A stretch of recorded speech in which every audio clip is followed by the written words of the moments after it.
మిథునం వారికి కనుక చూసుకున్నట్లయితే మిథున రాశి వారికి 3వ తేదీ నుంచి కుజుడు రాశిలోకి వస్తున్నాడు, పూర్వజన్మ కర్మకారకుడు. అదేవిధంగా 2లో రవి గురువులు, 3వ స్థానంలో కేతు, 4వ స్థానంలో నీచబడుతున్నటువంటి శుక్రుడు ఆగస్టు 2 నుంచి వెళ్తున్నాడు. భాగ్యరాహు దశమంలో శని. మరి ఈ యొక్క గ్రహస్థితిని అనుసరించి మీకు ఎలా ఉండబోతుంది, ఏ దేవతారాధన చేయాలి, ఇటువంటి విషయాల పట్ల మీరు జాగ్రత్తగా ఉండాలి అనేటువంటి అంశాలు చెప్తుంది నేనైనప్పటికీ చెప్పిస్తుంది సాక్షాత్ లలిత అమ్మవారిగా భావిస్తూ ఆ లలితాంబిక అమ్మవారి యొక్క అనుగ్రహం పరిపూర్ణంగా కలగాలని మనస్ఫూర్తిగా కోరుకుంటూ, ఇక్కడ గమనించినట్లయితే ఎప్పుడైతే ఈ యొక్క గ్రహస్థితి అంటే మీకు మిథునం వారికి 6-11 అధిపతి లగ్నంలో ఉన్నాడో కుజుడు, ఇది కొంచెం హెల్త్ విషయంలో, అనవసరమైన గొడవల విషయంలో దీని ప్రభావం చూపిస్తూ ఉంటుంది. కాబట్టి అనవసరమైన గొడవల జోలికి మిథునం వారు 3వ తేదీ నుంచి అస్సలు వెళ్ళకండి దయచేసి. ఈ పక్షంలో ధనపరమైనటువంటి విషయంలో అభివృద్ధి ఖచ్చితంగా ఉంటుంది. కొంచెం ఎవరితోనైనా కమ్యూనికేషన్స్ విషయంలో చిన్న చిన్న మిస్అండర్స్టాండింగ్స్ వస్తాయి. వాహనం మీద వెళ్ళేటప్పుడు చాలా జాగ్రత్తగా ఉండండి. అందులో ముఖ్యంగా మీరు ప్రాపర్టీస్ కొనుగోలు చేసేటప్పుడు, వాహనాలు కొనుగోలు చేసేటప్పుడు, లేకపోతే ఏదైనా ఒక ప్రాపర్టీని డెవలప్ చేసేటువంటి విషయాల పట్ల 1-4 సార్లు అది మీకు పనికి వస్తుందో లేదో చూసుకోండి. మరియు ఇక్కడ వివాహ సంబంధించిన విషయాల్లో కొంచెం విదేశీ సంబంధాలు బాగా కుదురుతాయి. 2వ వివాహం కోసం చేసే ప్రయత్నం ఫలిస్తుంది. కెరీర్ విషయంలో కొత్త ఉద్యోగాల కోసం చేసే ప్రయత్నం ఫలిస్తుంది, గుర్తుపెట్టుకోండి. ఇక మీరు నిత్యము చేయవలసినటువంటి దేవతా ఆరాధన ఏమిటి అని చెప్పి చూసుకున్నట్లయితే ప్రధానంగా ఇక్కడ మీరు చేయవలసినటువంటి దేవతారాధన మీరు ఎప్పుడు కూడా ఏంటంటే లలిత అమ్మవారి ఆరాధన, దుర్గాదేవి యొక్క ఆరాధన చేయడం అనేటువంటిది చాలా చాలా చక్కటి ఫలితాలు ఇస్తుంది. మరియు రాశిలోకి కుజుడు వచ్చాడు కాబట్టి కాస్త కందులు దానంగా ఇవ్వండి, లేదా ఉదయం నిద్ర లేస్తూనే సుబ్రహ్మణ్యేశ్వర స్వామిని లేదా స్కందుడిని ఆరాధన చేయండి. ఖచ్చితంగా బాగుంటుంది, అందులో ఎటువంటి సందేహం లేదు. గోవులకు క్యారెట్స్ కూడా పెట్టండి. ఇక్కడ ఏంటంటే మనకి గ్రహం ప్రతి నెల ఏదో ఒక గ్రహం మారుతూనే ఉంటుంది. కొన్నిసార్లు ప్రతి 14, 15, 16 ఈ తారీఖుల్లో రవి మారుతూ ఉంటాడు. దాంతోపాటు శుక్రబుధులు కూడా ముందు వెనక్గా మారుతూ ఉంటారు. శని అయితే 2.5 సంవత్సరాలకి, గురువు అయితే సంవత్సరానికి ఒకసారి. ఇప్పుడు అతిచారంలో ఉంది కాబట్టి ఎవరి 4 నెలలకు ఒకసారి మారిపోతూ వచ్చింది. అదేవిధంగా రాహుకేతులు సంవత్సరంన్నరకి మారుతూ ఉంటారు. చంద్రుడు అయితే 2.5 రోజులు. ఇక్కడ నేను మీకు ఒక విషయం చెప్తాను. ఎప్పుడూ కూడా మనకు లైఫ్లో చేంజింగ్స్ అనేవి ఎప్పుడు జరుగుతాయి, అది ఉద్యోగంలో కావచ్చు, మన ఆలోచన విధానంలో కావచ్చు, ఆవేశపూరితంగా చేసే విషయాల్లో కావచ్చు, కొన్ని చేంజింగ్స్ అనేవి ఉంటాయి. అవి ఎప్పుడు జరుగుతాయంటే ఒక గ్రహం మారినప్పుడు జరుగుతూ ఉంటాయి. దీంట్లో ఒక్కొక్క గ్రహం మారినప్పుడు కొన్ని విషయాల పట్ల మీరు కాన్సన్ట్రేషన్ చేయాలి. అదేంటో చెప్తాను ఈరోజు నేను మీకు. శని మారుతున్నాడు అంటే మీరు పర్టికులర్గా వృత్తికారకుడు కాబట్టి మీ లైఫ్లో చాలా major incident, major related issues మారుతాయి, గుర్తుపెట్టుకోండి. అది ముఖ్యంగా వర్క్ రిలేటెడ్ ఉంటుంది. జూపిటర్ ఎప్పుడైనా రాశి మారాడు అంటే అది జీవుల మీద పడుతూ ఉంటుంది. ఎలాంటి జీవుల మీద? విశ్వంలో ఉండేటువంటి మొత్తం జీవుల మీద పడుతూ ఉంటుంది, గుర్తుపెట్టుకోండి.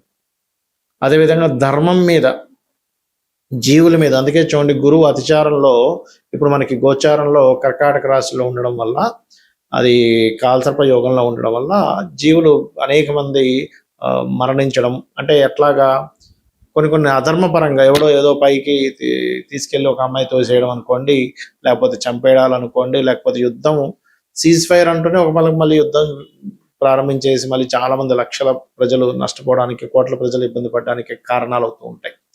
జూపిటర్ ఇండివిజువల్ హౌస్లో మీకు ఒక ఫ్రూట్ఫుల్నెస్ ఇస్తుంది, లగ్నం నుంచి భావంలో ఏ భావంలో మారింది దాన్ని బట్టి. అంటే ఒక విషయంలో చెప్పాలంటే గురువు కనుక బాగుంటే ఫ్రూట్ఫుల్ ఫలితాలు కూడా ఇస్తాడు అక్కడ. ఇక కుజుడు ఎప్పుడైనా మారాడు అంటే గుర్తుపెట్టుకోండి, అది కమ్యూనికేషన్స్ మీద, భూముల మీద ఎఫెక్ట్ చూపిస్తూ ఉంటుంది. భూములకు సంబంధించిన విషయంలో బాగా పెరగాల, తరగాల ఏమిటనే విషయం చూపిస్తూ ఉంటుంది. అదేవిధంగా ఉదాహరణకి రవి మారాడు అనుకోండి, మీ కీర్తి ప్రతిష్టలు, ప్రమోషన్ వస్తుందా లేదా, లేకపోతే సంతానం కలుగుతారా లేదా, ఇలాంటి విషయాలను అది మూమెంట్ చేస్తూ ఉంటుంది. చంద్రుడైతే ప్రతి 2.5 రోజులు మారుతూ ఉంటాడు, అది పెద్ద విషయం కాదు. అది మనస్తత్వం మీద, మీ లగ్నాన్ని బట్టి ఉంటుంది. ఇక శుక్రుడు బుధుడు కనుక చూసుకుంటే, శుక్రుడు మీ ధన వ్యవహారాలు లేదా ఇంట్లో ఉండేటువంటి స్త్రీల విషయంలోని, అలాగే మీరు మీ లగ్జరీ రిలేటెడ్ వాహనం కొనుక్కోవడం, గృహం కొనుక్కునే విషయాలకి అది పాజిటివ్గా ఉంటుందా నెగిటివ్గా ఉంటుందని అర్థం చేసుకోవాలి. బుధుడు మీ విద్యా సంబంధించిన మీరు తీసుకునే డెసిషన్స్ మీద, అదేవిధంగా మీ ఐడియాలజీ మీద, దీని ప్రభావం చూపిస్తూ ఉంటుంది. రాహుకేతువులు మాత్రం పర్టికులర్గా రాహు మీకు ఒక ఆశ పుడుతుంది, కానీ అది ఖచ్చితంగా నెరవేరుతుంది, లేకపోతే ఆశ వల్ల మీరు మోసపోతారా అని చెప్తుంది. కేతువు కొన్నిటిని కట్ చేసుకుంటూ ముందుకు వెళ్ళిపోవాలని, కొన్ని విషయాలకి కొన్ని కట్ అయిపోతుంటాయి మన లైఫ్లో. అంటే కొన్ని బంధాలు కట్ అవ్వచ్చు, కొంత ఆఫీస్ నుంచి ఇంకో ఆఫీస్ మారచ్చు, లేనట్లయితే కొన్ని వ్యసనాలు వదిలేయచ్చు, లేదా కొన్ని వ్యసనాలకి కనెక్ట్ అయిపోవచ్చు, మనిషి చెప్పలేము, అలా ఉంటూ ఉంటుంది. బట్ ఏదైనా సరే డిటాచ్మెంట్ కేతు ఇస్తూ ఉంటాడు. అయితే ఎప్పుడైనా ఒకటే గుర్తుపెట్టుకోండి, మీకు గ్రహస్థితి బాగుండాలి అంటే ఏ గ్రహం మారితే ఆ గ్రహానికి సంబంధించిన దానం ఇవ్వండి. ఫస్ట్ ఆఫ్ ఆల్ గుర్తుపెట్టుకోండి. లేదా ఆ గ్రహం ఏ గ్రహంతో కలుస్తుందో దానికి సంబంధించిన దానం ఇవ్వండి. అలా ఒక్కొక్క గ్రహానికి చూసుకుంటే రవి అయితే సూర్యుడు, చంద్రుడైతే చంద్రుడు 2.5 మారుతూ ఉంటాడు కూడా పర్లేదు, శివాభిషేకం చేసుకోమంటుంటారు. అందుకే ఎందుకంటే చంద్రుడు 2.5 రోజులకు మారుతూ ఉంటాడు, రోజుకో నక్షత్రం మారుతూ ఉంటాడు. శివాభిషేకం చేసుకోవడం వల్ల చంద్రబలం పెరుగుతుంది. కుజుడైతే కందులు, బుధుడైతే పెసలు, శుక్రుడైతే బొబ్బర్లు, గురువైతే శనగలు, శని అయితే నువ్వులు, రాహు అయితే మినుములు, కేతు అయితే ఉలవలు దానంగా ఇవ్వాలి. గుర్తుపెట్టుకోండి.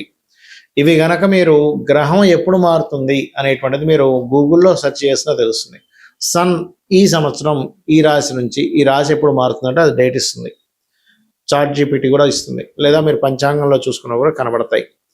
పంచాంగంలో చాలా స్పష్టంగా ఏ గ్రహం ఎప్పుడు మారుతుంది అనేటువంటిది ఇస్తూ ఉంటారు. ఆ రకంగా మీరు చూసుకుంటూ ఉండాలి. గుర్తుపెట్టుకోండి. ఇలా చూస్తూ మీరు నిత్యము కనుక మీ యొక్క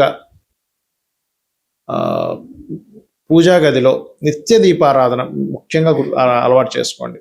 నిత్యము ఒక ఆలయానికి వెళ్ళడం, మీ ఇంటికి దగ్గరలో ఏ ఆలయం ఉంటుందో చాలా దగ్గరలో ఉండే ఆలయానికి వెళ్ళడం ప్రాక్టీస్ చేయండి. ఫస్ట్ ఆఫ్ ఆల్ రోజు ఆలయానికి వెళ్ళడం వల్ల పిశాచ యోగాలు పట్టవు. మనకు గుర్తుపెట్టుకున్న పాయింట్ నెంబర్ 1. ఎందుకంటే మన గ్రహస్థితి ఒక ఎత్తు అయితే పిశాచ యోగాల వల్ల మన ఆలోచన విధానము, మన అలవాట్లు, మన అడిక్షన్స్ ఇవన్నీ జరుగుతూ ఉంటాయి.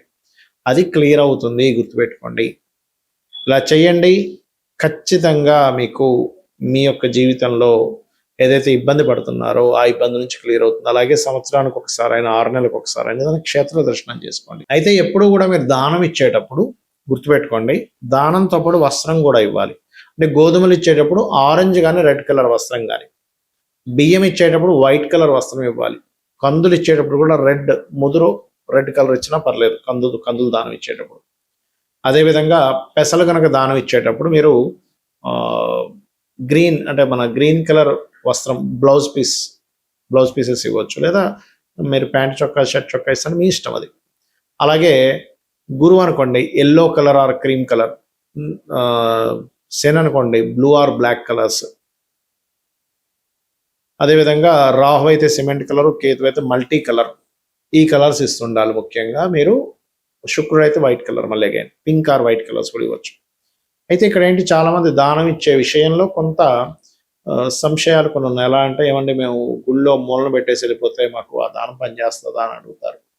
మీరు మీ అకౌంట్లో డబ్బు వేయాలనుకోండి, మీ ధనాన్ని తీసుకెళ్లి బ్యాంకులో ఒక మూలన పెట్టేసి వస్తే మీ అకౌంట్లోకి వెళ్తుందా? వెళ్ళదుగా.